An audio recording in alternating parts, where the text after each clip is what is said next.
Bien-aimés dans le Seigneur, Shalom, c'est encore votre frère, le serviteur Bertrand Kisangou.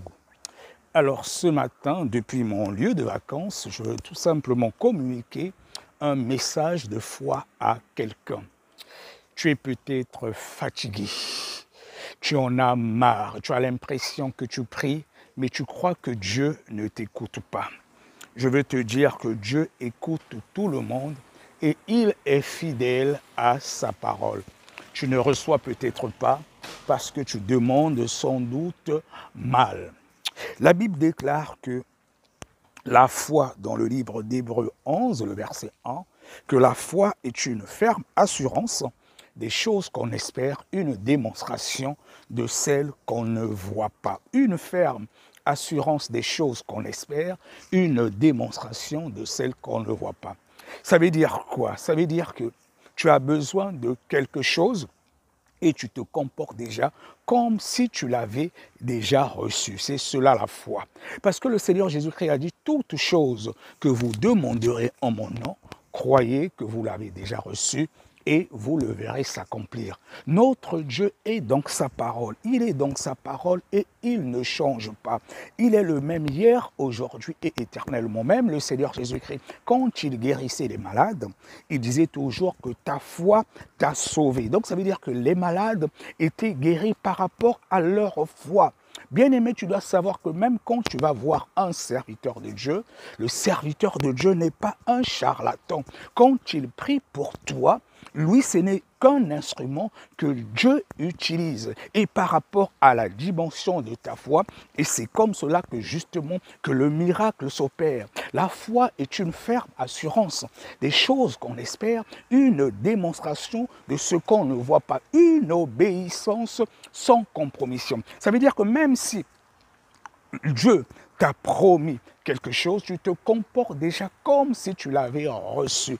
Surtout ne doute pas. Quand tu doutes, c'est comme si tu te moquais de Dieu. C'est comme si tu limitais la puissance de Dieu. Et quand tu commences à douter, et le diable peut même dire à Dieu, mais regarde, tu dis que c'est ton enfant. Voilà, tu lui as promis ceci, mais il ne croit même pas à ta parole. Or, notre Dieu est justement dans sa parole. Donc, du moment où tu lui fais confiance, peu importe la durée de ce qu'on t'a promis, de ce que Dieu t'a promis, tu dois vivre comme si tu l'avais déjà reçu. Et surtout, la joie de l'Éternel doit toujours être ta force. Un enfant de Dieu ne doit jamais avoir les soucis. Tu dois toujours avoir la joie. La joie aussi, c'est une qualité du fruit de l'esprit. C'est une marque de fruit de l'esprit. Plus tu es dans la joie de l'Éternel doit toujours être ta force. Et peu importe ce que le diable veut faire te concernant, tu verras que lui-même, il aura honte. Plus tu es dans des situations compliquées, plus c'est la traversée du désert, continue à glorifier ce Dieu-là, continue à l'adorer, continue à magnifier ton nom. Plus son nom, plus tu souffres, tu dis Dieu, tu es tellement bon, tu es merveilleux, je sais que tu agiras toujours en dernier parce que nous prions un Dieu vivant. Nous ne prions pas un Dieu mort. Et notre Dieu, il est donc sa parole. Je te garantis qu'il est fidèle à sa parole. Il ne ment pas. Dieu est juste. La foi est une ferme assurance des choses qu'on espère, une démonstration de celles qu'on ne voit pas. Donc si aujourd'hui, tu étais découragé, je te dis maintenant de reprendre ton sourire. La joie de l'Éternel doit demeurer ta force. Et c'est comme cela que tu verras la gloire de Dieu dans ta vie, dans une obéissance sans compromission.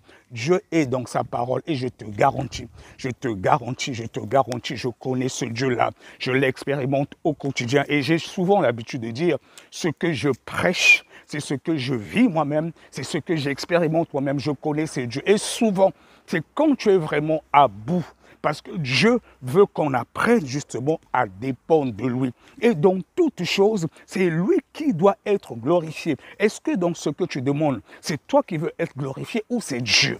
Si c'est Dieu qui doit être glorifié, je te garantis qu'il te donnera ce dont tu as besoin afin que son nom soit glorifié. Nous sommes créés pour adorer ce Dieu-là. Nous sommes créés pour adorer ce Dieu. Même quand il te bénit, c'est pour qu'il soit glorifié et que tu témoignes, voilà ce que le Seigneur Jésus-Christ a fait pour moi.